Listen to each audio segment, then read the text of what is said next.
Thank you so much for inviting me. It's a pleasure to be here for you to present you these subjects, learning, teaching, and assessing in business language courses.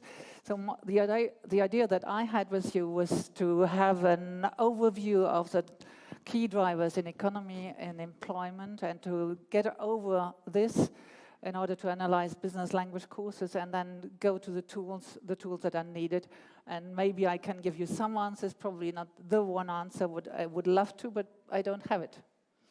So what are the key drivers in business?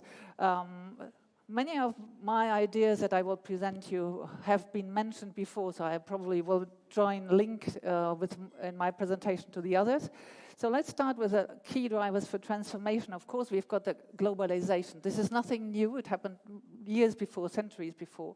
This is one important point. But then we have also the disruptions in economy.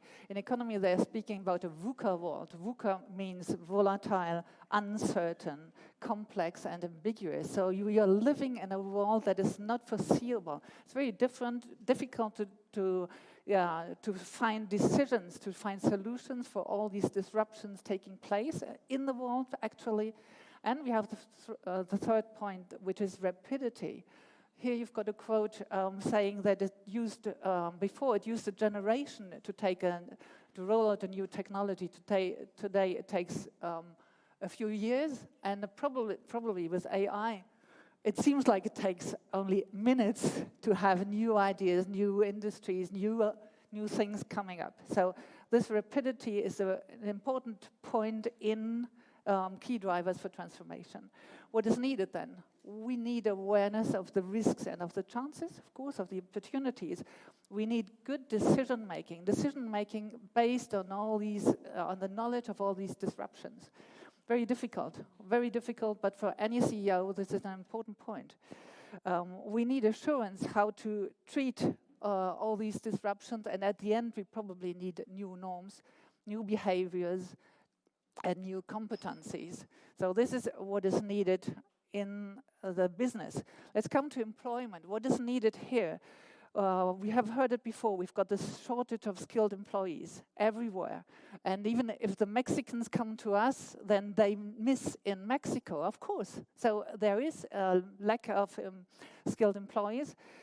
We have here in the industrialized countries, we've got the aging population, which is also a need of employees in the future. And we had the pandemic. For me as a pedagogue, it was a good thing. And of course, I know that the health issues were not good at all, and the whole situation was not good. But for the pedagogy and for digital transformation in pedagogy, it was the moment where everybody came across the necessity of pedagogues who explain to teachers what tool to use and how to use it. So this has been done, and now people know that this exists, and they want flexible work arrangements. This is something that we didn't have in that amount before. I spoke before of globalization. Of course, globalization happens also to the labor market. And we have now the competition in labor market. We can have German teachers in Germany for Mexico, but we can have the other way around, of course. And we have also, but this does not concern you probably, but for university we also have competition for students, of course, because students can also follow courses on distance and follow courses in other institutions. So we've got this competition, and I said here it's new communication channels, probably not new, but the amount or the range of communication channels, this is new. Because when I started to work as a secretary, we had letters, writing machines, we had computers to write letters, but that's it. And we had telephone. So, and we had a telex, something many of you won't know. So the combination of all these channels we have makes communication more difficult, because you have to choose which channels to take. So what is needed? Lifelong learning. And this is a pun that you can only do in German. So I would like to make the difference between lebenslang and lebenslänglich. It's not a pun to be translated, unfortunately, but it is probably, it has a negative point when it is an obligation. It's a positive point when, okay, it's an opportunity for me to lifelong learning. And we need it in the economy for reskilling, for upskilling our employees. Then, this is what we heard before, we need the integration and the valorization of those employees with other certificates coming from other countries. This is a big point. We heard of integration. This is really about the human beings being valorized when they come into another country. Important. And then at the end, we need all these cross-cultural communications.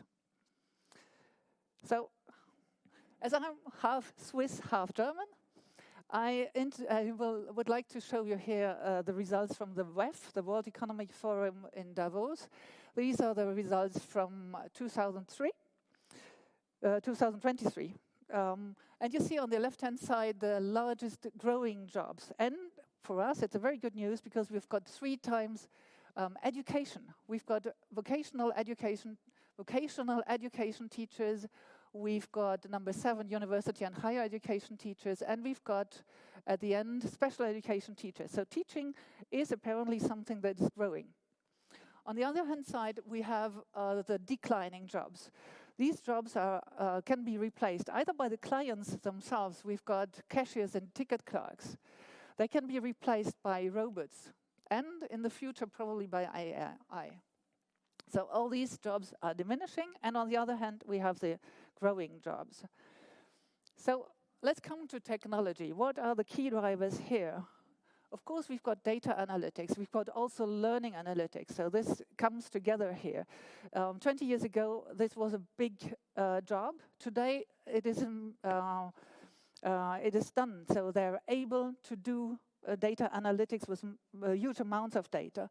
We've got AI, and AI, as I said before, it's probably every minute they're coming out new tools and new ideas how to use AI. And we've got machine learning. And machine learning, this is a point where I really want to make you aware that this is very important. It's the machine learning is about machines that are learning, but they're learning from who? They're learning from us. They're learning from teachers, and they're learning from learners. And whenever you come across scientific or articles about machine learning, please read them. Please be aware of the challenge that you have here.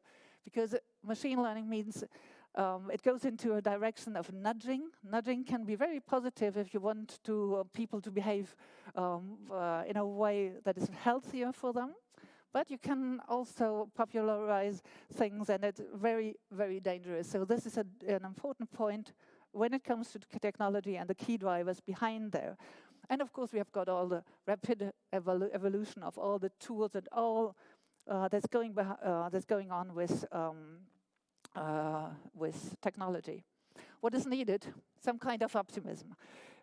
Because even if there are so many challenges, we need optimism to see the opportunities in here. And we need a basic knowledge of fundamental principles of these technology changes. So this is something we really need, and we as a teacher, we as institutions, we have to care to have this knowledge. At the end, it's nothing new. We've got here a quote from Sarah Newman. I met her at the INTED conference just some weeks before, where she had the keynote speak, and she said that new technologies have always changed how we learn and how we teach. It's nothing new.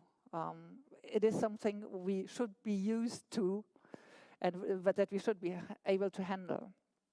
So let's come to education. I've got here a quote that is quite old, 20 years, only 20 years we could say.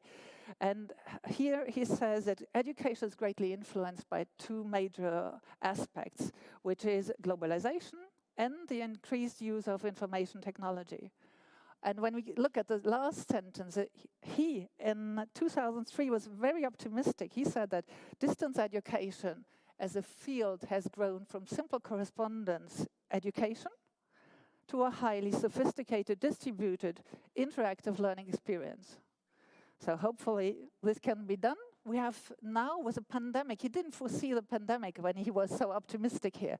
But with the pandemic, we have now so many experience, we have so many knowledge about the use of technology and how to integrate it in the learning experience. Let's get back to the skills that are needed. Here again, I've got a slide from the WEF. This is about the 10 top skills that are needed, apparently, or according to them, to these specialists, which are, of course, economists, of course. So we've got 3 dots about thinking. They're very important. So we have got creative thinking, we've got system thinking, and analytical thinking. And some part of the jobs may be done from AI, but it's still thinking, and it's still thinking is really human. So we need humans here. We've got the 2 dots with technology, the pink ones, AI, big data, technology literacy. And we've got the blue ones that are really human skills that we need: curiosity, lifelong learning, resilience, flexibility, and motivation and self-awareness. So these are huge challenges. What can we do then in business language courses? Where are the key drivers here? Again, we've got the internationalization of workforce, this global competition that I mentioned before. We have communication with highly specialized professionals, and we had it, the previous speakers mentioned this before. So we've got healthcare, we've got services, the whole service industry with hotels, restoration, communication with customers. Construction workers, on the other hand, all that is in the domain of mechanics, of engineering. And all these domains have got different needs in communication. And we've got different expectations due to different cultures. This was mentioned before. And we have also, again, different generations coming together in these language courses. So all this makes vocational training very complex. And at the end, we've got this need for flexibility, combining professional and private life, the wish of the participants to be able to follow the courses on a distance. So all this are the key drivers in our courses. So at the end, there's not one solution that fits all. This is what we heard before, and I really want to insist on it. When you want to set up a business language course, the needs are very different, and you really have to integrate all the needs for this specific language course. So we have this flexibilization of courses during digital courses and blended learning scenarios. We have to decide on this. You have to decide on the vocabulary. We heard before that vocabulary does not make communication, but it's part of it. And especially if we are teaching in different domains, we really need to insist on this vocabulary for understanding. I even put numbers because, well, I teach business German for economists, and I insist on numbers because especially in German, 31 oder 13, it's very difficult. So I insist on numbers. These are just some points. It's not the whole picture. I cannot, unfortunately, give you the whole picture, but these points are some that are really important in my eyes. Our learners need to be able to formulate confusion, clarify misunderstanding. We had before something about politeness, and here culturally correct use of polite expressions. And I would like. It seems such a tiny little bit, but politeness is very important because you get in contact with a human being on the other side. And we said before that communication is an important point, and this is really, in my eyes, important. I can give you an example. In French, it is quite okay to address an email just saying Madame Probst. Okay, so the first mail I got that way, okay, I was surprised. But when I got a mail in German, Frau Probst, I really was shocked. It's not a way to get into contact in an email.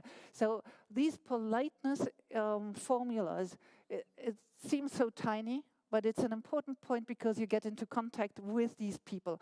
So either it happens in an email, in every situation. This is a cultural point. So this has to be taught because often people are not aware of their formulas needed. And at the end, of course, we have this ability to use technological tools for writing and translation. We all use probably DeepL, wonderful tool.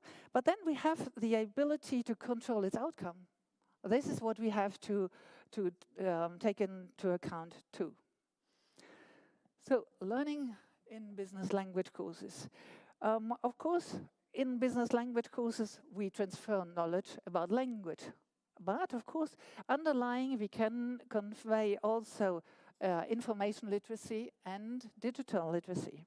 So we can use tools, probably those tools that are used also in professional contexts, and these can be taught together with communicational skills. Then learning in business language is a big field. So we have to use all the learning channels, the full range of possibility when it comes to technology. And technology, I would like to replace technology here for tools, because it's not only about technology. Pen and paper still works. But of course, at the other hand, you've got TikTok videos that you can integrate into your courses too today. You've got live online polls, which I adore. Collaborative tools. There are so many tools today that can be integrated into your teaching. And we are, at the end, in our courses, we still have to focus on interaction, collaboration, because it's about learning, and learning is individual, and learning is about coming into contact with others, learning languages. So at the end, with all the technology we have, we still need to put humans and their needs first. Our learners, our students are not robots. This is a very important point. You can use digital tools, but only in a pedagogical alignment. Teaching. Innovation does not stop at the school door. So of course, if there is innovation outside, you have to integrate it. And I mean, ChatGPT, OpenAI is at the door. You cannot ignore it. In your courses, it will come up and you cannot ignore it. So you have to be prepared to use all these tools in an appropriate context. You have to teach all this great variety of texts, of specialized vocabulary. You can use the whole internet for the search of authentic material, of actual material. So this is a huge job. Teaching vocational courses, language courses, it's a huge job. And of course, we need then the critical thinking in language use, how to learn from chatbots. I've got very frustrating experiments with my students who did not learn from ChatGPT, although I offered them the possibility to integrate a text written by ChatGPT into an exam, and it didn't work. So it needs probably new competencies, critical thinking for their own texts, maybe also new pronunciation courses, because I've got more and more students who read me wonderful texts, but they cannot pronounce the words because they come from ChatGPT and they never heard the words.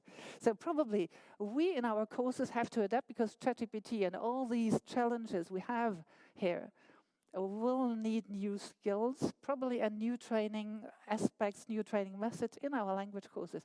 So it needs a great adaptability. Assessing. I'm not the specialist in assessing, although I train experts, although I write my exams for my students, although I prepare students for TARG exams. So here's some key ideas for you. But I know that you are the expert, so I don't. I'm sure that you can have more ideas here. Of course, assessments need to be today performance-based. They need the link to the real work. We heard this before. Probably you can imagine mock business exams, simulations of real-world situations. Probably we need also the multimodal assessment, if necessary with supervised technology. And then we've got the challenge of proctoring. It is a real challenge because it's very intrusive. So if you set up exams with a proctoring tool, please be aware of the final client. It is very intrusive. They have to show a lot of their private life in proctoring situations where it is really very complete. we heard it before, differentiated in the weighting of the different competencies. I would like now, listening to all my other previous speakers, I would have liked to change all my presentation because there was so much input. So here, probably we have also different competencies, pronunciation or understanding of different dialects, of different pronunciations. Elder people pronounce differently. So maybe we can here play a bit with the differentiation of the weighting. And probably, and this is for the speaking from the learner side, we need continuous formative assessment because our students, our learners want to see their success, and it's not at the end. Probably they need this feeling of success in between, and formative assessment with individualized feedback, which can be given by AI, of course, which can be given by tools, but please try to give it a human aspect. Try to have still an individualized feedback from you. But we can, of course, use the tools. So finally, let's come to the tools and business language courses. Unfortunately, I have more questions than answers. So you can see here all the questions that I invite you to ask yourself before inventing tools or before using tools. So these are mostly questions, some answers. Let's go through it. Can I still use traditional tools? Yes, of course, please do so. It's not about digital, it's not about your knowledge of technology. It's about integrating technology in a useful purpose into your language courses. Such a big choice, yes. But it's like in the supermarket. You've got, I don't know, a big range of bread, I don't know what. You pick just one. So why would you change here your behavior? Pick the one that you feel comfortable with. Pick those that you feel they are useful for your course. Where can I get help? This is an important question you have to ask yourself. So if you try to use new tools, look at where you can get help. This is important for you because you're easier. For you, it feels much more comfortable when you know, okay, there's help out there. But also, where's the help for your learners? This is another point for you if you use the tools in your courses. Then there's a question, who pays for it? Important question just to know, to get the answer. Then there's this question of this setup. So often it can be very time consuming. It depends on the tool. Some tools are very easy and it takes just a minute. But other tools, if I set up a Miro, it could take me an hour. So this time, is it paid? Who pays for it? These questions, you should be able to answer it before coming into this explanation before using tools.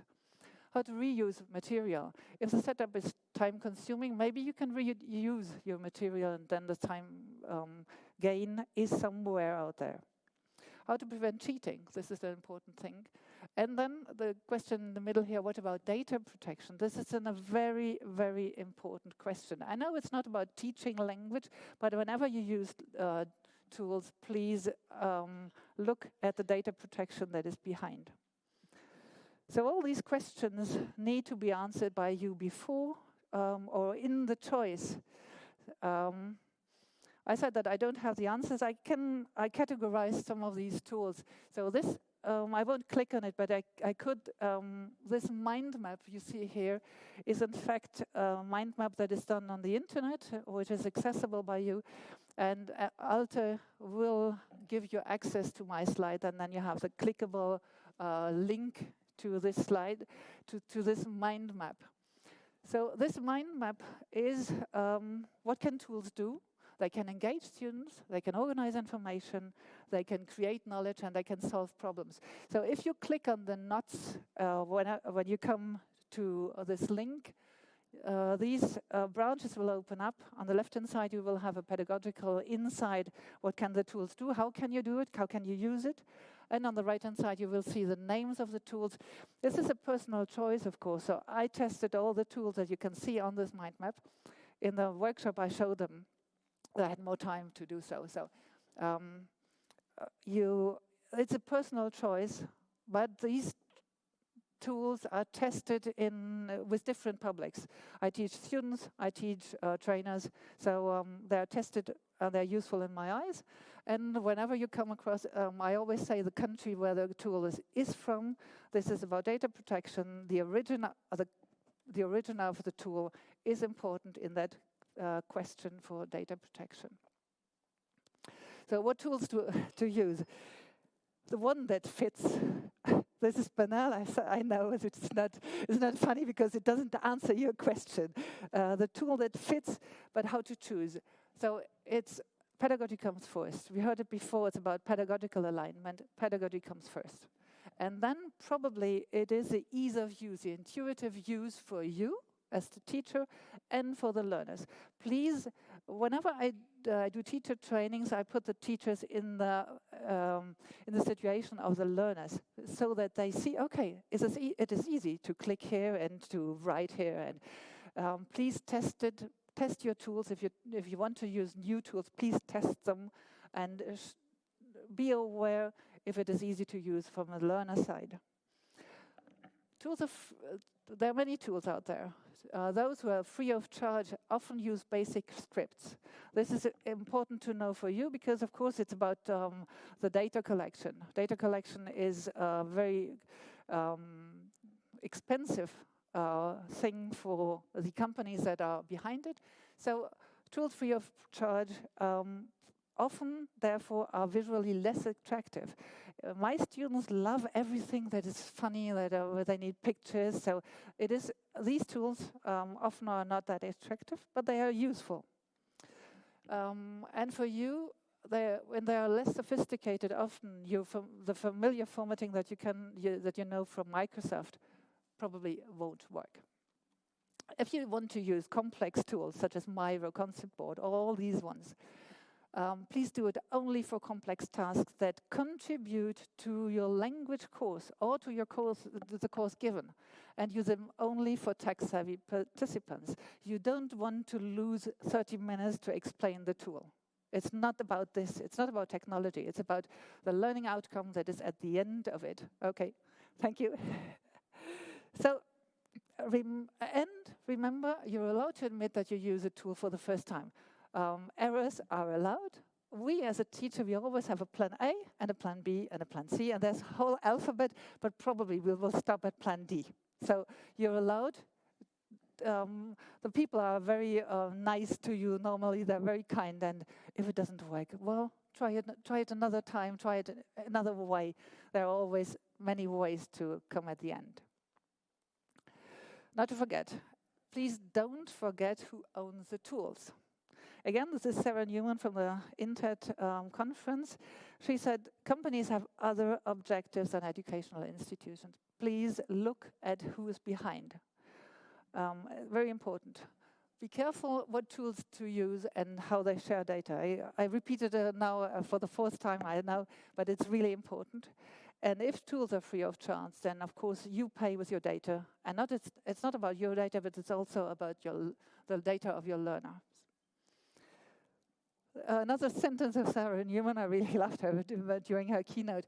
This was just a sentence that I like to, okay, this reassures me. Don't assume your learners want to cheat. Most do not. It's just reassuring. I know, yes, most do not. It's not the main part of the students who want to cheat.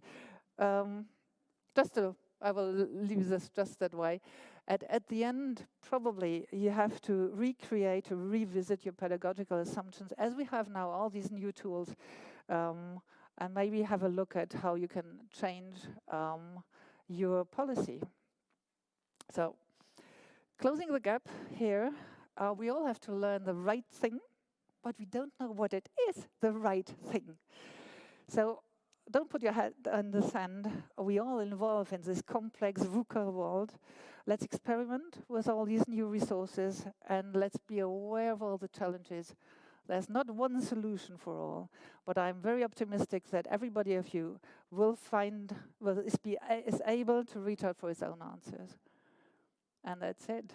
So thank you. The references are here. And I would very much like to answer your questions.